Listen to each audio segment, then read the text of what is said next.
Functions are an important part of JavaScript. They're a way that we can store code to call later in our programs. In these videos, we'll be learning how to use functions in JavaScript. So now we're going to begin learning about JavaScript functions.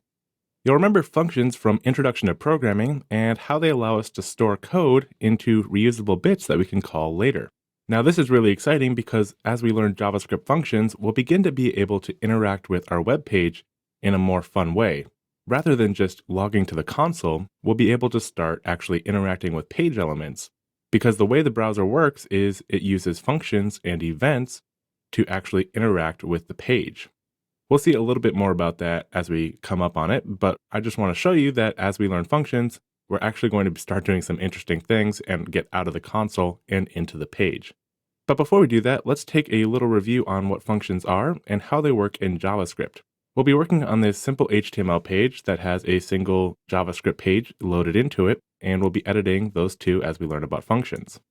So we have our index.html page, which just has some basic styling, and we're including our functions.js, and our functions.js is empty. So the basic way we can create a function in JavaScript is using the function keyword. And here is the sort of basic syntax we can use to generate a function that will take some sort of action when we call it. So we start with the word function, and you'll notice it highlights blue because function is a JavaScript keyword. The next thing we're going to do in this syntax is give the function a name, and the name should be descriptive of what the function does or what it returns. In our case, I'm going to make a very simple function that calls console.log with some information, and I'm going to have it say hello. So I'm going to call this function say hello. We can name our function using the same rules that we've used for naming variables. We can have letters and numbers, so long as it doesn't begin with a number, and the same special characters apply. So this say hello would be a valid variable name, and so it's also a valid function name. So we have function say hello. I'm going to put a space, and then I'm going to list the parameters or arguments that my function can take.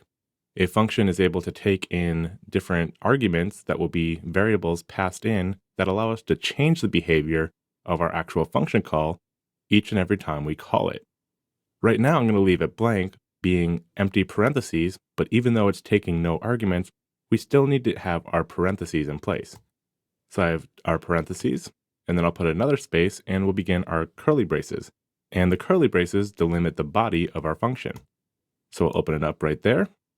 And now we have a basic empty function. Now I want it to actually do something, so let's make it very basic and use the familiar console.log, and it'll say hello world.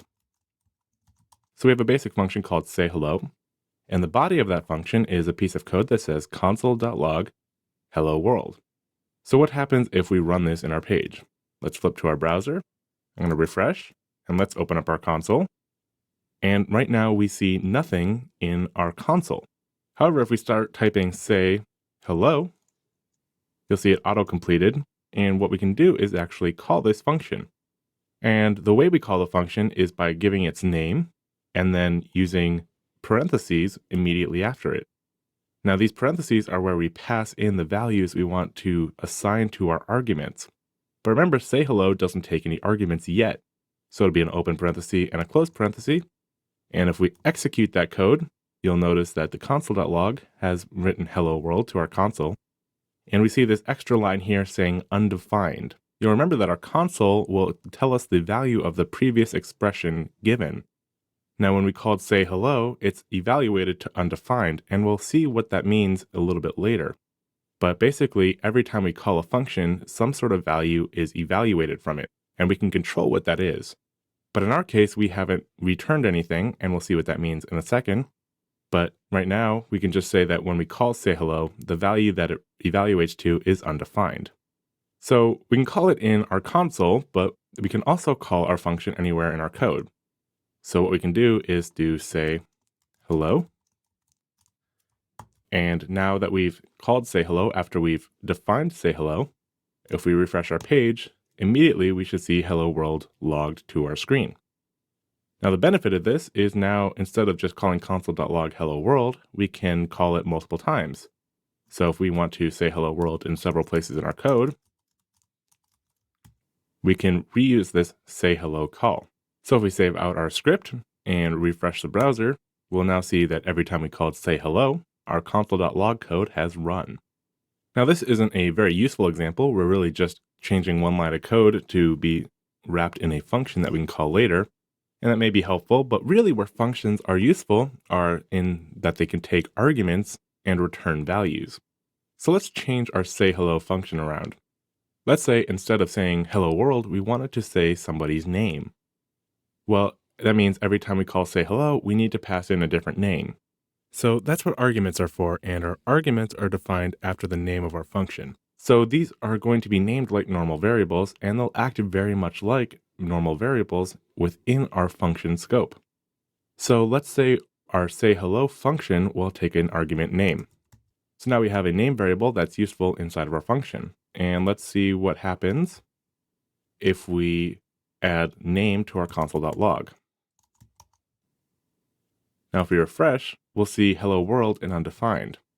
That's because we've defined an argument called name in our say hello function, but we have not passed it into any of our calls.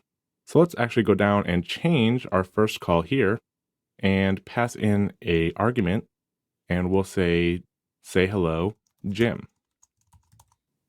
So what will happen is when we call say hello with Jim, when we actually execute the code inside of say hello, name will hold the value of Jim because that's what we passed in this particular function invocation, which means when we do console.log hello world and name, in our first invocation, name will be Jim, so we should see hello world and Jim.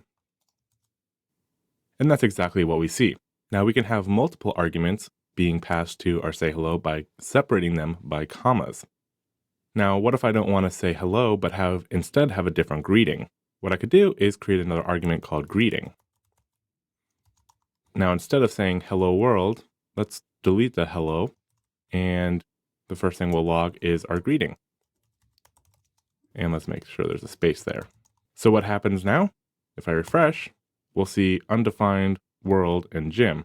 Now I'm going to change this console.log around. Instead of passing in different arguments to console.log, let's create a string by simply joining our variables together with the concatenation operator here, the plus operator. So now we should get a very similar result.